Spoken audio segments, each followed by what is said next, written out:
Ayan, nahagard ang buhok ko dahil sa hangin. Masyadong mahangin, di ba?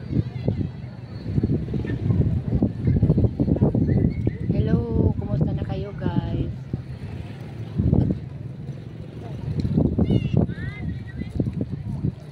Alam nyo, gusto ko i-share sa inyo yung pag-uugali ko. Yung una sa lahat, ayaw ko yung walang respeto. So, higit ko talaga yung taong walang respeto. Kasi, yung katulad din yung sasagot-sagutin ka.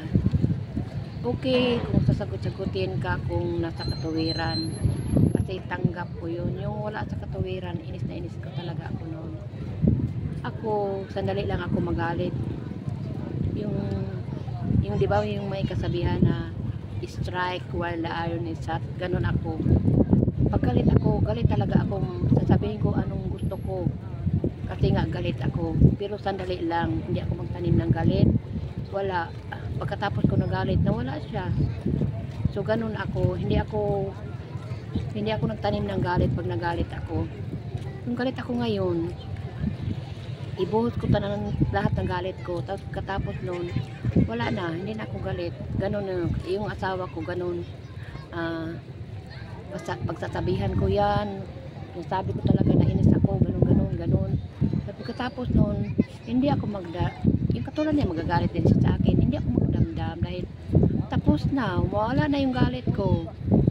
Tapos siya magdamdam siya kasi nga may sinasabi akong hindi maganda sa kanyang pandinig dahil galit ako. Pero ano siya, yung magdamdam ba, yung ibig sabihin nung nagtatampo, hindi siya magsasalita. Ako hindi eh. Ayaw kong hindi magsalita dahil nasasayang yung laway ko. Gusto ko magsalita ako. Gusto ko sasabihin kung anong gusto ko. Hindi ako yung tipong tao na tahimik lang na kahit hindi siya nagtatanong, ikwento ko. Kaya wala, hindi kami hindi ako silosang tao. Hindi ako mainggitin. At saka hindi ako yung tipong hindi ako tawag nito, yung kahit tinatraidor ako, hindi ako mahilig magkumpronta na ganun, bakit ganun, ginanon ako, hindi. Kasi nga ayaw ko ng stress, gusto ko nang maging masaya. Kaya nga kaming asawa ko hindi kami nag-aaway dahil hinayaan ko siya kung anong gusto niya, bahala siya.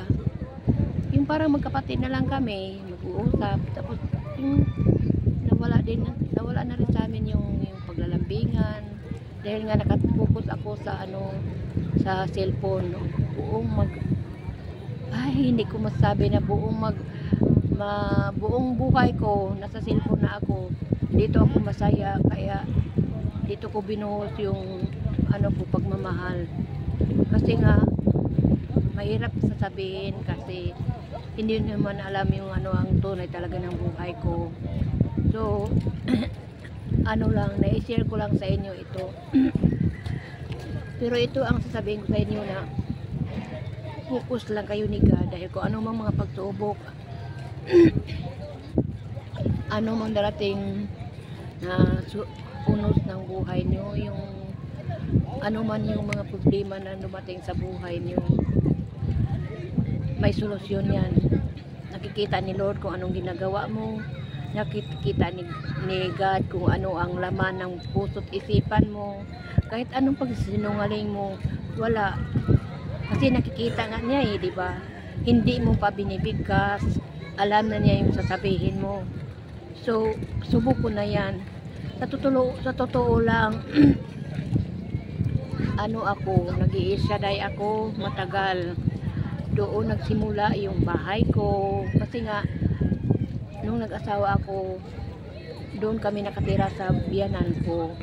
Tapos naisip ko kasi nga, pag nasa biyanan ka, hindi mo ma-budget yung pera mo dahil nga, siyempre, marami kayo. Hindi naman pwedeng kayo-kayo lang. So, kasama din sila sa sa budget yung pagkain, yung katulad ng ng paglalaba, yung mga sabon, lahat-lahat na kaya lahat na yan. So kaya naisip ko, sana Lord, karoon ako ng sariling bahay. Yung asawa ko wala namang trabaho, kaya ako ang nagtatrabaho sa Maynila dahil nga, yun nga sabi ko sa inyo nung unang vlog ko na may crack yung spinal cord niya, hindi na siya pwedeng magtrabaho ng pangmatagalan o mabigat na trabaho, kaya yun na lang ang niya. So ngayon, wala kami isang takop na lupa, so saan ako magtirik ng bahay. So si Lord kumilos sa buhay ko dahil sa paniniwala nyo, kung naniwala kayo ng totoo, yung i-express ko sasabihin yung totoo ba, yung naniwala ka talaga na darating yun sa buhay mo. So yun, kung ano mang naisin mo, kung anong iniisip mo, magkatotoo yan dahil sa paniniwala mo. Subok ko na yan. So sa madaling salita, nagkaroon ako ng bahay, binigyan ako ng ate ng lupa, so nagkaroon ako ng bahay. Paano naman ko maitirik yung bahay? Wala akong gaanong malaking pera. Sa totoo lang, yung bahay ko, ang amo ko noon Pakistan National, nangutang ako ng 15,000. Biruin mo, 15,000 lang. Yung bahay ko is parang lang, gantang. Ang tawag noon, yung gantangan, yung square lang siya, yun. Tapos nung nagkapira ako, nag-extension hanggang lumalaki na siya, napaandaw na siya. So payo ko sa inyo guys, huwag kayong mawala ng pag-asa, kasi nga pag si Lord ang maghawak sa'yo, walang imposible. Maniwala kayo, walang imposible sa kanya dahil lahat magagawa niya.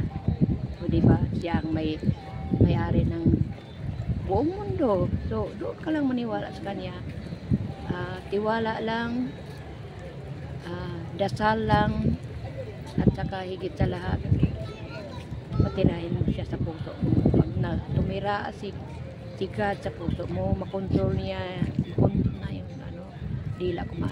makontrol niya ang pag-iisip mo, ang galit mo, kung ano man ang karamdaman mo, makontrol niya. Alam ko may sakit ako, pero matagal na, 2016 pa, pero buhay pa ako.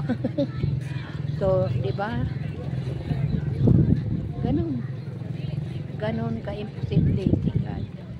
So I hope matutunan niyo ito guys, ka-advise ako sa inyo. So hanggang dito na lang, kasi parang hapon na, kakain kami. Hapon na ba? Anong oras na? Wala akong relo eh. So kung bago ka pa lang sa aking channel, don't forget to subscribe and click the bell icon so updated ka sa aking mga susunod nga mga video. So for now, thank you so much for watching. I hope na-inspire ko kayo, and I hope na kung mayroong mga problema na natin sa buhay nyo, huwag kalimutan si God, dahil si God lang talaga ang may alam sa buhay natin. Thank you so much for watching. I love you guys. Bye. 2 hours later.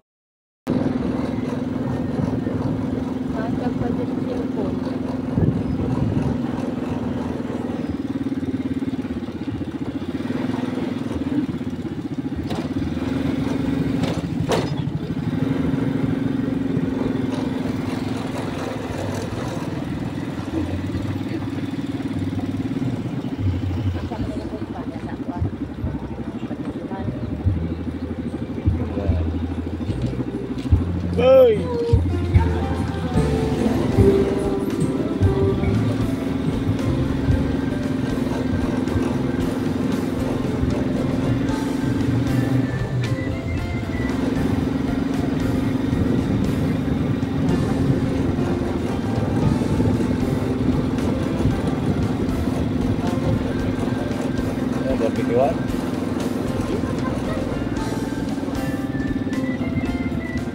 So ngayon guys, kakain din kami ng salad. Dito muna kami. Kakain. Kasi nga. Ayan.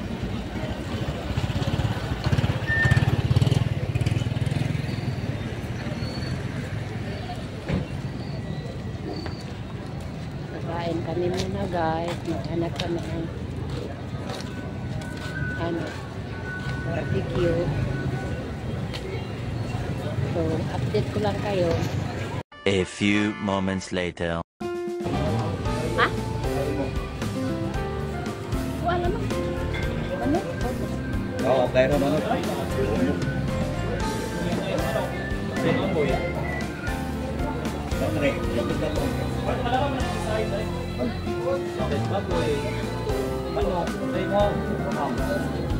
Kuha naman ako manok. Asay sa manok? Dili, dili. Manok, manok. Babay asay. 1 hour later.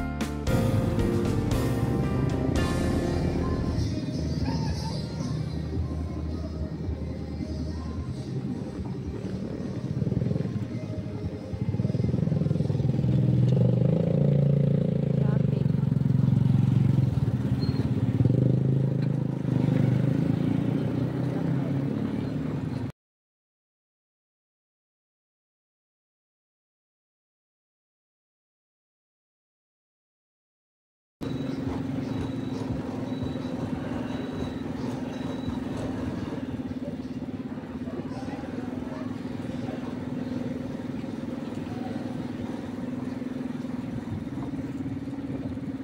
Later.